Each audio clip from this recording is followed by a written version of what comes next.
Filtration तवज्जो से सुनेंगे बेटा। वो अमल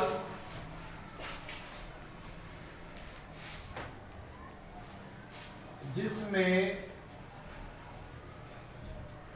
छोटे मॉलिक्यूल्स को hydrostatic pressure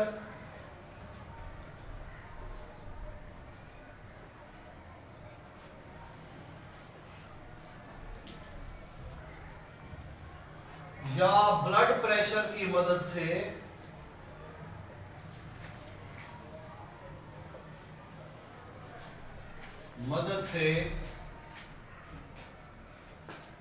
semi permeable membrane से गुजारा जाता है।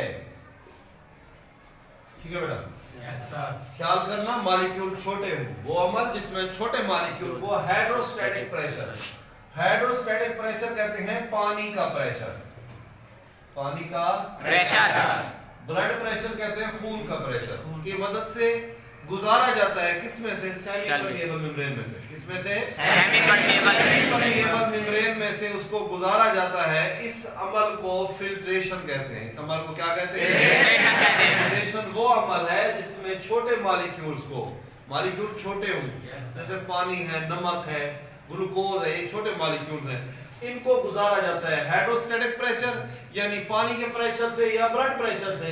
किस में से? सेमी परमिएबल मेम्ब्रेन में से। ठीक है, अब मैं इसकी अगर आम सी मिसाल दूं तो जरा देखें। ये समझ लो कोई पानी का पाइप है, ट्यूब है, उसके अंदर कोई ऐसे नमक वगैरह मौजूद है, पीछे से पानी का दबाव आता है, उस नमक को साथ बहा के लेके चला जाता है आगे की तरफ।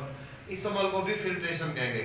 लेकिन आपकी बुक में जो डेफिनेशन मौजूद है वो ये है कि हमेशा ब्लड कैपिलरी खून को आगे की तरफ लेके जाती है।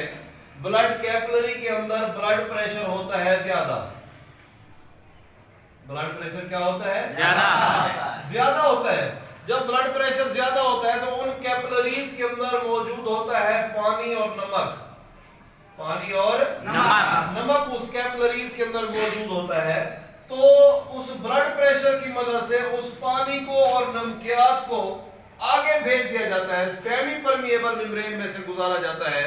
इस प्रेशर से जो सेमी परमिएबल मेम्ब्रेन में से गुजारा जाता है इन छोटे मॉलिक्यूल को, इस अमल को फिल्ट्रेशन कहते हैं।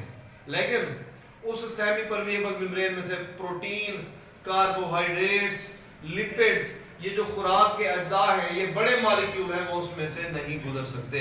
बड़े मॉलिक्यूल को वो अपने अंदर से नहीं गुजरने देती। समझ आ गया?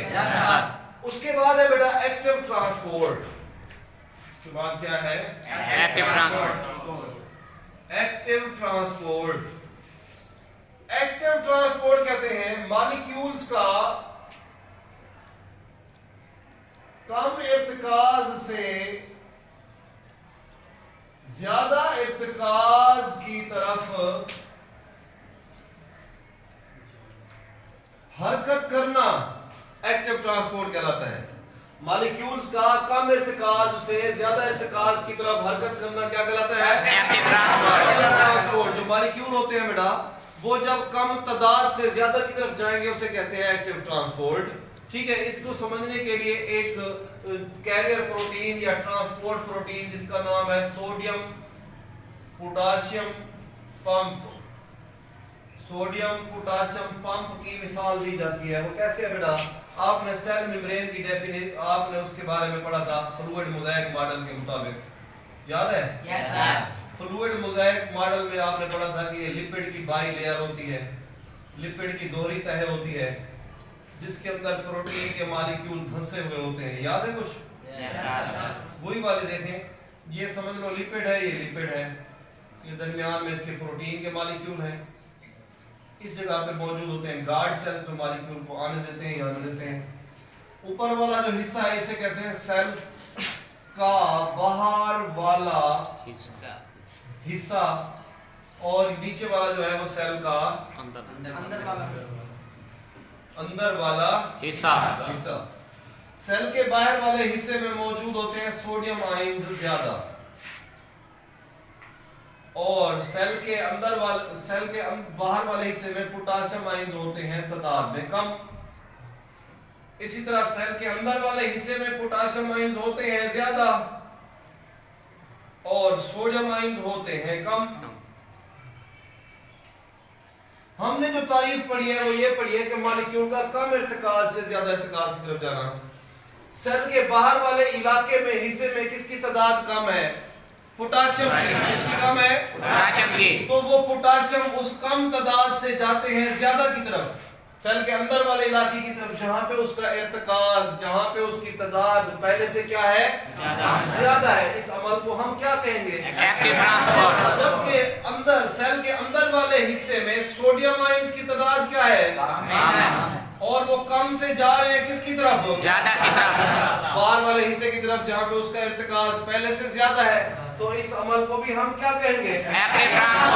और एक्टिव ट्रांसपोर्ट के अंदर एनर्जी इस्तेमाल होती है जब भी मॉलिक्यूल कम तादाद से ज्यादा की तरफ जाते हैं या कम इर्तिकाज से ज्यादा इर्तिकाज की तरफ जाते हैं, तो हमेशा उनकी एनर्जी जो है वो इस्तेमाल होती है। समझ आ गई है? चलो।